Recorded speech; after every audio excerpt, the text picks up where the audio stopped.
Welcome to Human Anatomy and to our very first lecture. I am Dr. Hall, and I am going to be your instructor for the semester.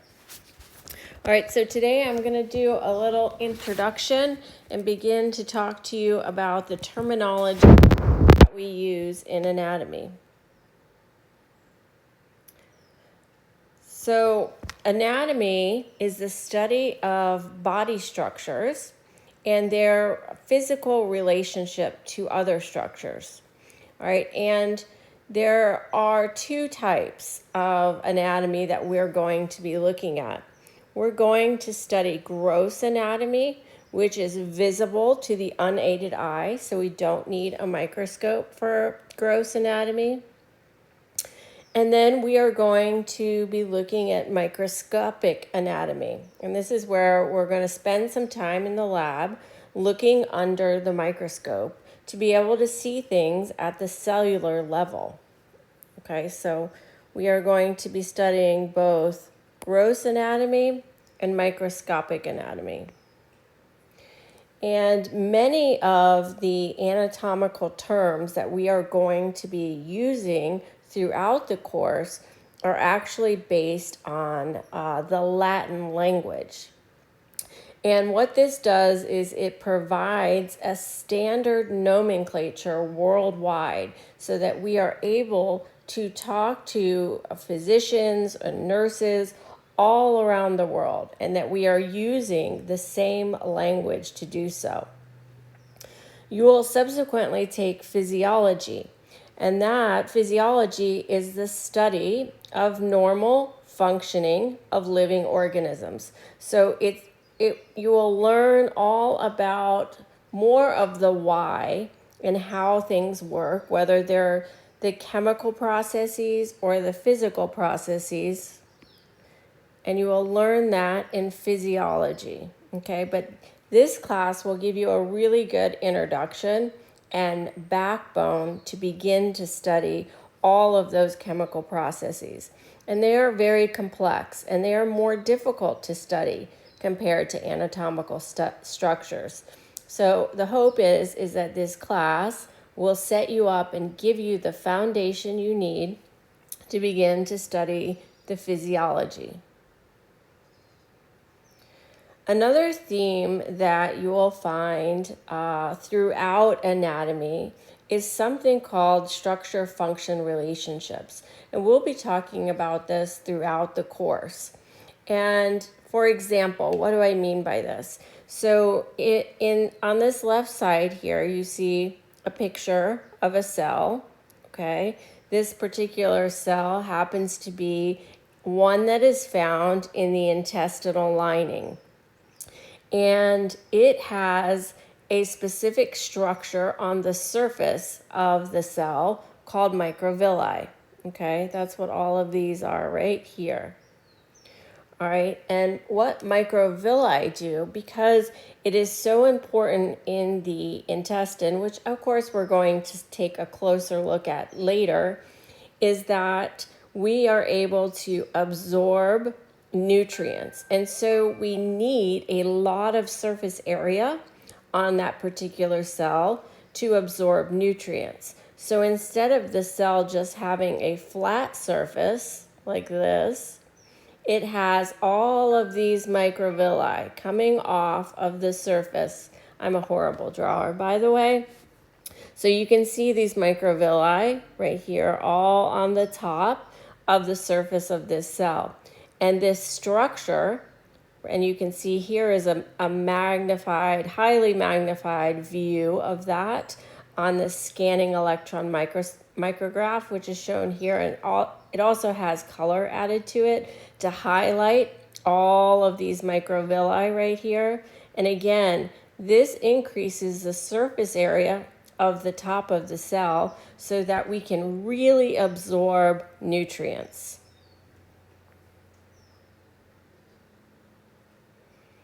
All right, we are going to learn about the microscope in our first lab, and we are going to start looking at many images under the microscope. So it is important, it is an important technique to master in anatomy. All right, and of course we will go over all of this, but we will particularly be using a light microscope. Okay, and we will, by using this, it allows us to look through a thin section of tissue. Okay, so then we can look at something at the cellular level. It has its limitations, of course. So there is a total magnification. You can see right here. I lost my pen, sorry. The total magnification is calculated by multiplying the objective. And again, I'll show you this in lab. And then there's also an eyepiece, okay, called the ocular. And so we're limited somewhat by the resolution of these light microscopes, but they do help us to begin to look at some of the cellular, like the level or organization of a particular tissue. So for example, this is an image here. These are a particular type of cells. These are long columnar cells. You can kind of make them out here. They look like columns, and on the top of them, they have what's called cilia. Okay, cilia are very different than microvilli, which is what I showed you on the other slide. This does not help with increasing the surface area. These are actually, they're able to move around and wave, so you will find them in the airway so that they can capture and move debris out of our airway. But you can see them under the light microscope very nicely. All right, so we should also talk about something called levels of organization, okay? And what this picture, and this is, I believe, straight out of your textbook, is showing you is that everything is built upon, like, one step builds onto the next step, which builds onto the next step. So what I mean is that we all start with molecules, okay? Molecules are formed from interacting with atoms, all right? And then they organize to form the next structure, okay? So that's what these protein fibers are. These are organized molecules right here.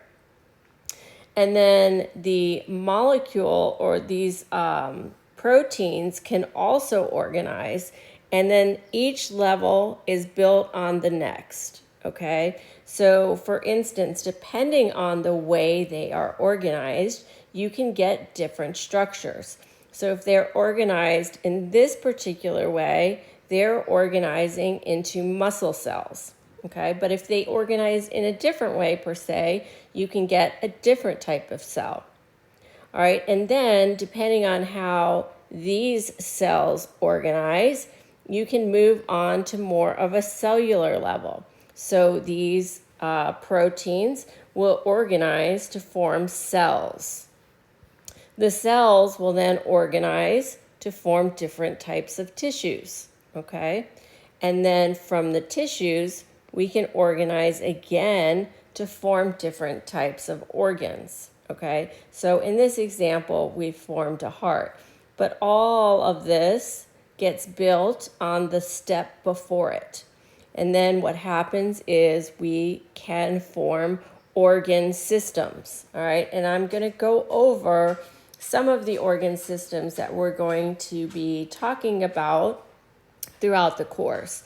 And then, of course, after we have constructed these organ systems here, we then can put together an organism. All right, so let's just take a brief moment, and I know you guys haven't learned yet about, we haven't gone over these organ systems, but it's just to give you an introduction as to what is coming. So I'm not going to spend a whole lot of time going over them, but just to kind of give you, again, a brief introduction on the different systems that we're going to be working through throughout the semester. And the very first organ system we will get to eventually is called the integumentary system, okay? The integumentary system consists of the hair follicles, the skin, okay, and the glands associated with it, as well as the nails.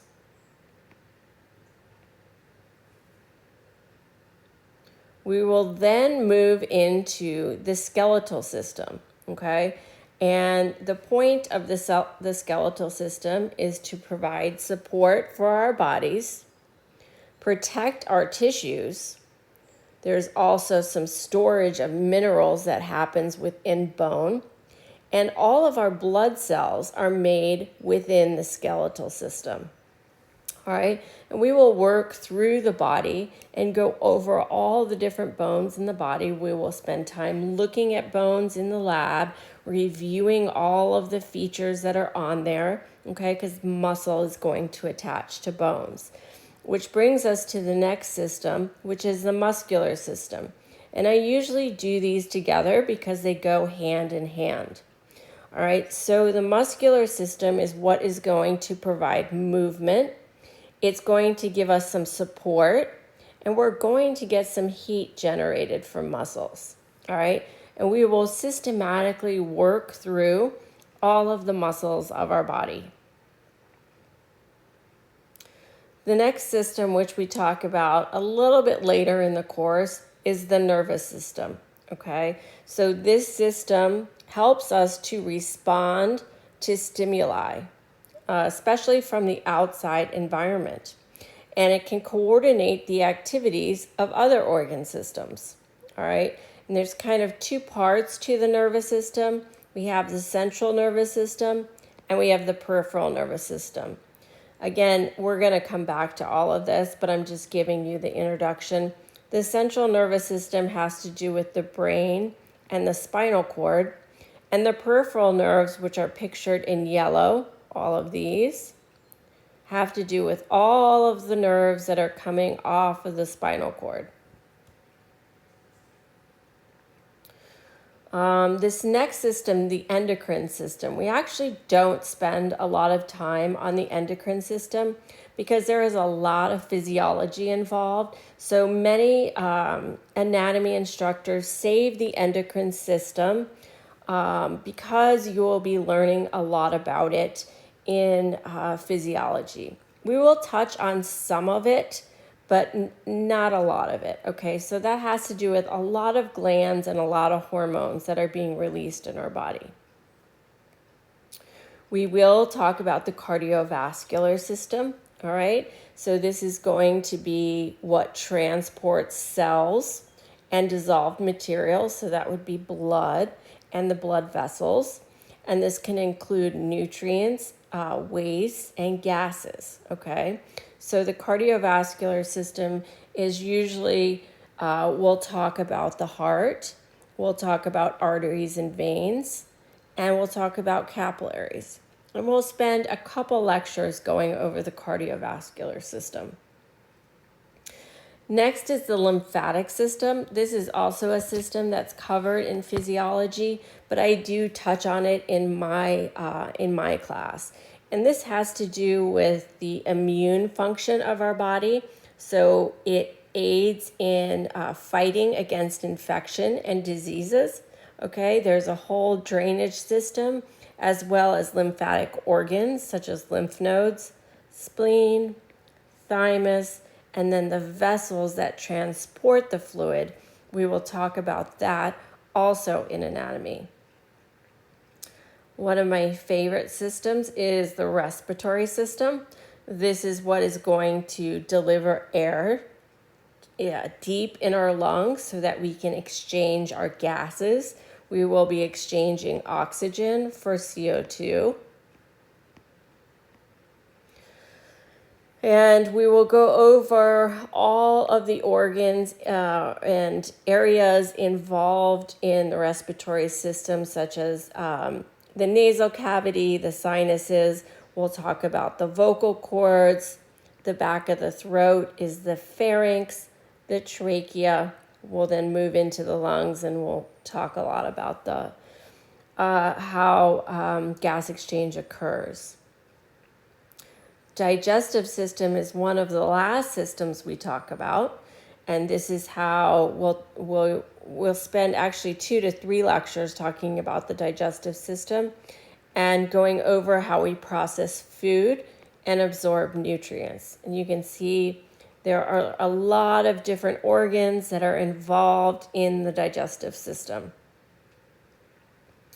We will also go over the urinary system. This is how our body eliminates excess water, salts, and wastes. And this system involves our kidneys, the ureter, and our bladder, as well as the urethra, or the way in which urine leaves our body. And finally, and this really depends on how quickly we move through all of the other topics, sometimes I'm able to get to reproduction, the reproductive system, and other times I do not. So it is on the syllabus, but it honestly, it's like the last 2 lectures or the last lecture of the class, and it really just depends on if we have time to cover it. All right, so let us move into something called, or our next topic, which is something called standard anatomical position of the body. Okay, so when we're talking about anatomical position, what are we referring to? Okay, and again, this speaks to the issue that we need a language to be able to talk to health professionals around the world. And we need everybody to be on the same page. So standard anatomical position, as well as all the terminology that I'm going to be talking to for the rest of the lecture, is to ensure that we are all on the same page. So if I call a physician halfway around the world, we have to be able to communicate together. So this system was developed to ensure that we can, in fact, communicate about a patient. All right, so to begin with, standard anatomical position of the body is when you are standing up, okay? Your hands are at the side. You can see the palms are out. The hands are at the side. The palms are facing forward, okay? Facing forward. Your feet are together and your eyes are facing forward, okay? That is what anatomical position is referring to. When a patient is laying down or an individual is laying down, we have 2 other terms. We have something called supine and prone. So in the supine position, that is when the patient or individual is lying down face up. That is the anatomical position, supine. And you can think of supine, so we will often be talking about ways to memorize bulk material. And one of those ways to memorize bulk material is to use something called a mnemonic.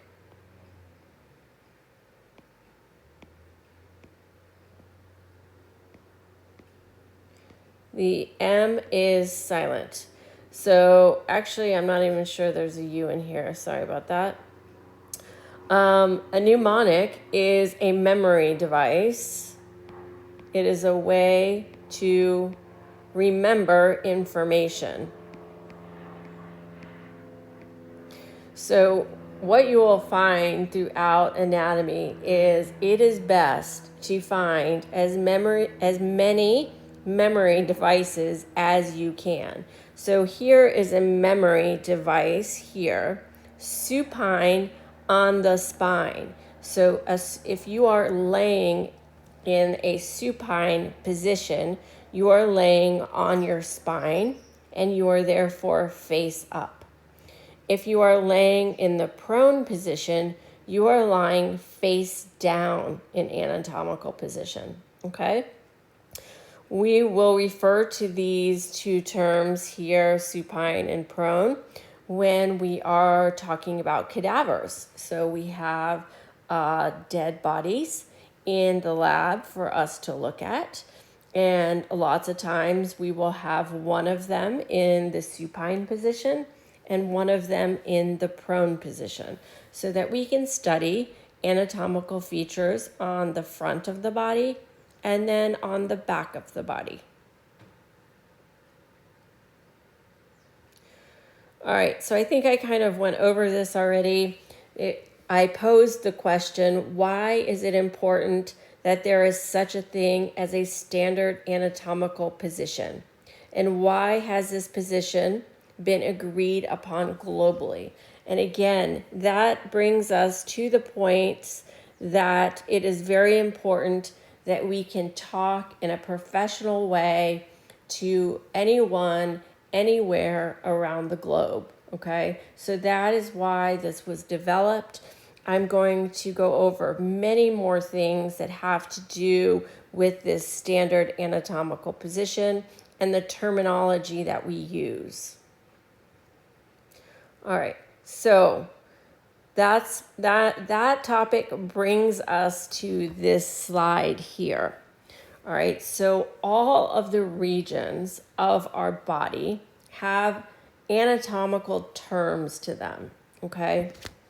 So we need anatomical terms that everybody, everywhere can recognize, no matter who it is we're talking to and where they are located. So this picture demonstrates the anatomical terminology that is accepted worldwide, okay? So I'm going to go over most of these with you. If I skip any, it doesn't mean that you don't need to know it. I just may have skipped it because of time, but I'm going to work through some of them. Maybe I'll try to get through most of them with you. I do want to point out a couple important features. Okay. So let us start, let me get to a highlighter. Let us start with the head. So the head is layman's term, okay? The head is layman's term. The anatomical term for the head is called the cephalon, okay? It is also called the cephalic region.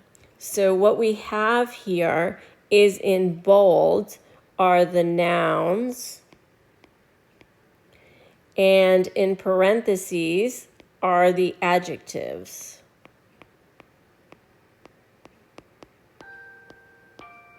Sorry, I really need to shut my phone off. Let me do that right now.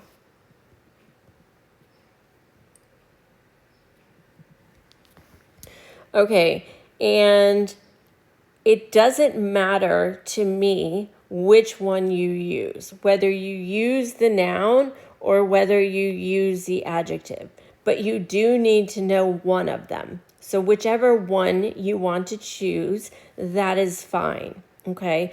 I find myself mostly using the adjectives because I'm always describing a region. So when you're saying a region, like this is the cephalic region, you would use the adjective. If you were just saying the cephalon, the head, then you would use the noun, okay? I tend to call everything by its region, but again, that's for you to decide. Okay, so the cranium right here, or the cranial region, is referring to the top portion of the head. That is what houses our brain. All right, here is the facies. All right, layman's term is face. The adjective is the facial region. The frons is the forehead or the frontal region. All right, the nasus is the nose or the nasal region. Oculus is the eye. Oris is the ear or otic. Bucca is the cheek. I say buccal also. The buccal region is the cheek. The cervicus or cervical region is the neck. All right.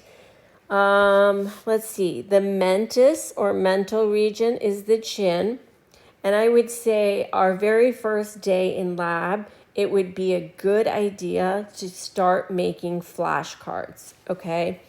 If you have an iPad or some device like I'm using right now, another thing I've seen a lot of students do, and I find that they are very, very successful at this, is to duplicate these pages. So any of these pages, duplicate them.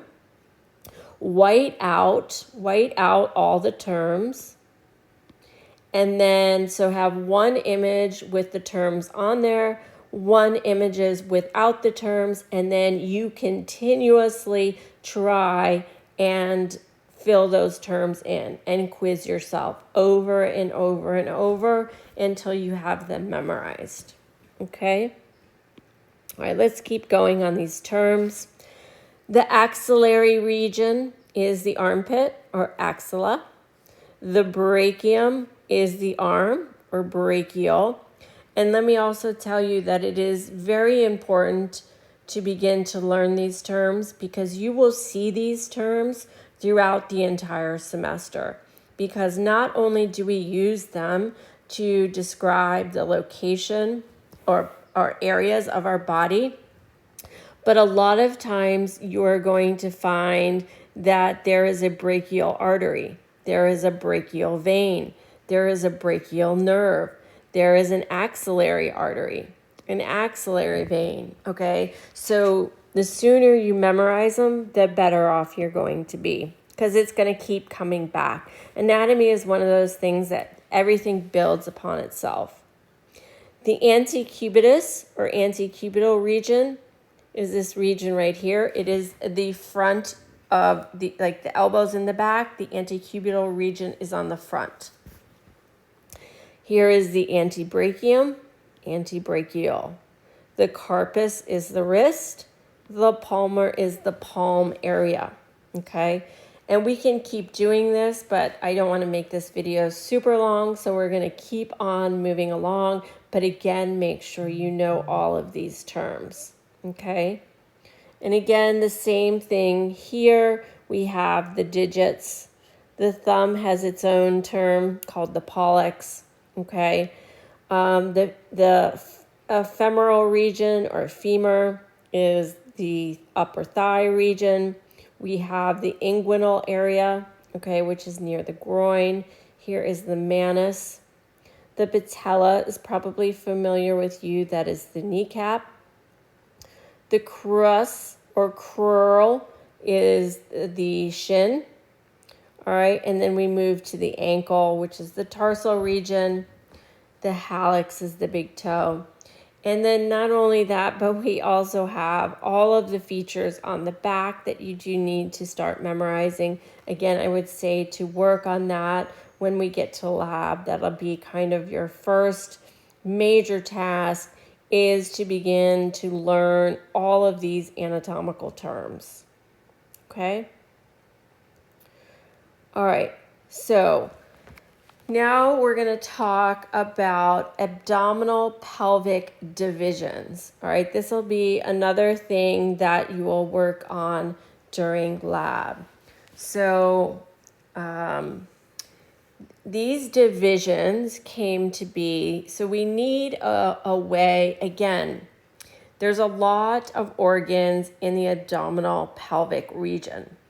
And so if you can imagine somebody coming in to the clinic and saying that, you know, their belly hurts, okay? Well, we need a way to figure out what part or what organ might be causing trouble, okay? So I'm going to show you an image next, but basically the abdominal pelvic region is divided into 4 quadrants, okay? And we will be working with models so that you can see what is in those quadrants, all right? And so these are formed by a pair of imaginary perpendicular lines, all right, that intersect at the umbilicus. The umbilicus is the umbilical cord. All right, so again, this is used by clinicians to describe locations of patients' pains, aches, or injuries, okay? Then based on the location, this can help physicians determine the possible causes of pain. So here is what this looks like. Again, this is an invisible line. You have a line that goes down the middle through the umbilicus and then across, also crossing at the umbilicus. And then we have quadrants, and they are named the right upper quadrant, the left upper quadrant, the right lower quadrant, and the left lower quadrant. Now you may be wondering, why is the right side over here? So when we are talking about and naming left and right, and this will be a theme throughout the course, we are always referring to the patient or the individual's right or left, not yours, okay? So this is the patient's right upper quadrant. This is the patient or individual's left upper quadrant. Same for here, same for here, okay? So what's in these quadrants? Okay, one other important, I think I'll point it out here. One other important feature is that the top dividing line of this abdominal pelvic region is the diaphragm. Nothing above the diaphragm is included in these quadrants, okay? So if I ask you where the lungs are, they are not in this quadrant, okay? They are up here. So what we are talking about down here are all of the organs that are in the abdominal pelvic region. And this is mostly your digestive organs, okay? And I know that we haven't gone over these, but I still believe that most of you know them, okay? So you can see, so this is the right upper quadrant, this is the left upper quadrant, this is the right lower quadrant, and this is the left lower quadrant, okay? So in the right upper quadrant here, you can see the liver, you can see the gallbladder, you can see part of the stomach, you can see part of the large intestine, and you can see part of the small intestine. In the left upper quadrant, you can see more of the stomach, you can see some of the liver, you can see some of the large intestine, and you can see some of the small intestine, okay? The large intestine goes all the way up here and down. In the lower quadrants, you mostly see large and small intestine. You can see the bladder here on both sides. So if I were to ask you to name some of the organs in each of these quadrants, please make sure that you can do that. All right, now we are going to move on to another topic.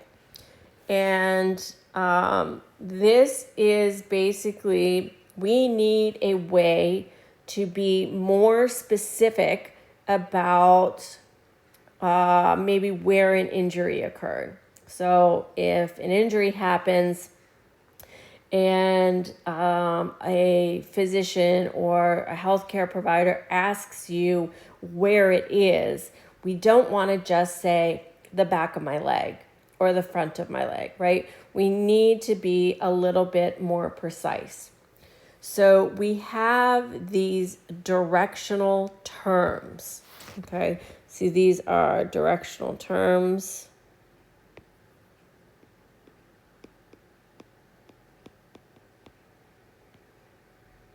Oops, kind of ran out of paper there. Okay, that will help us kind of narrow in on a region.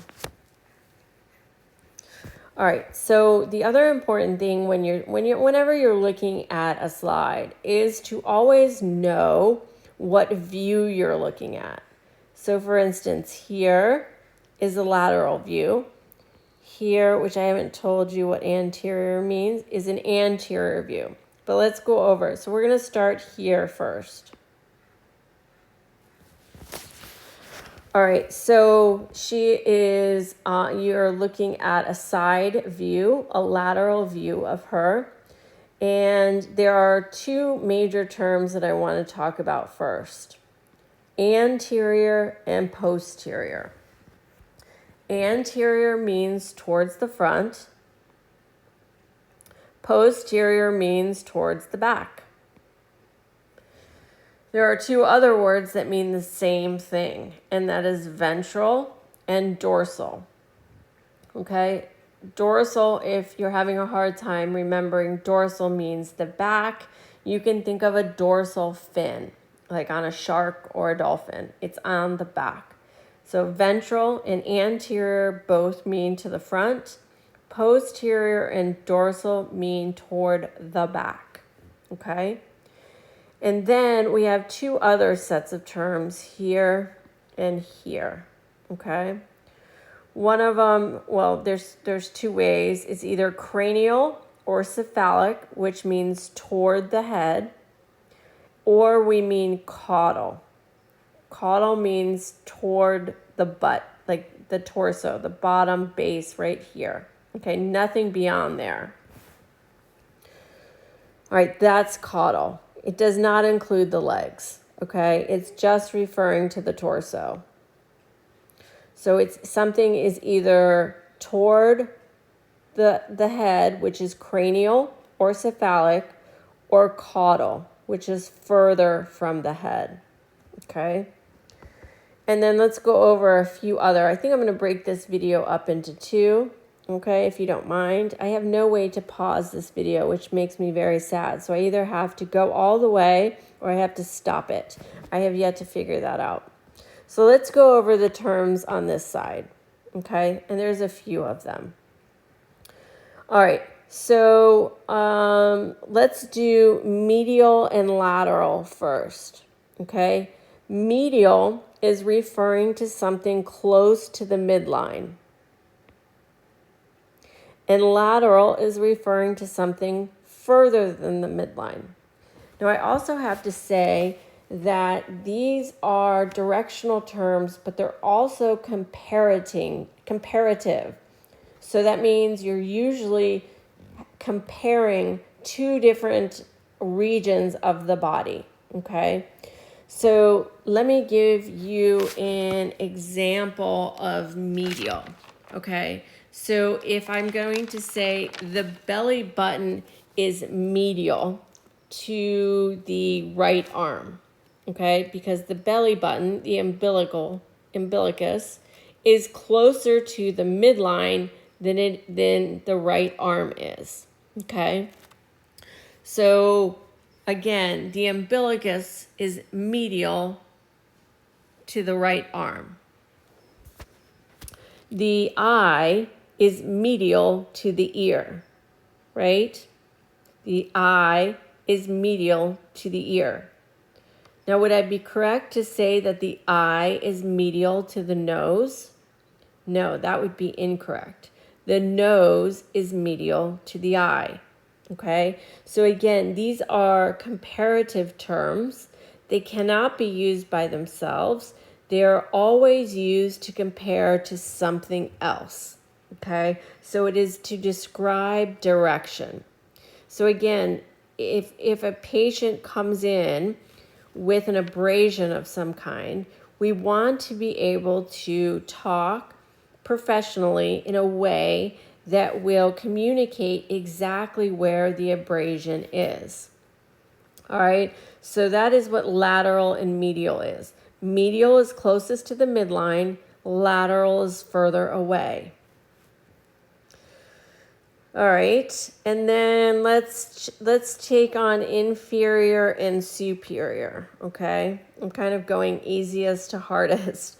So we kind of talked about that with the cranial and the caudal, but the caudal only goes to the base of the torso, so that doesn't really work in all of the terms. So inferior and superior kind of cover that.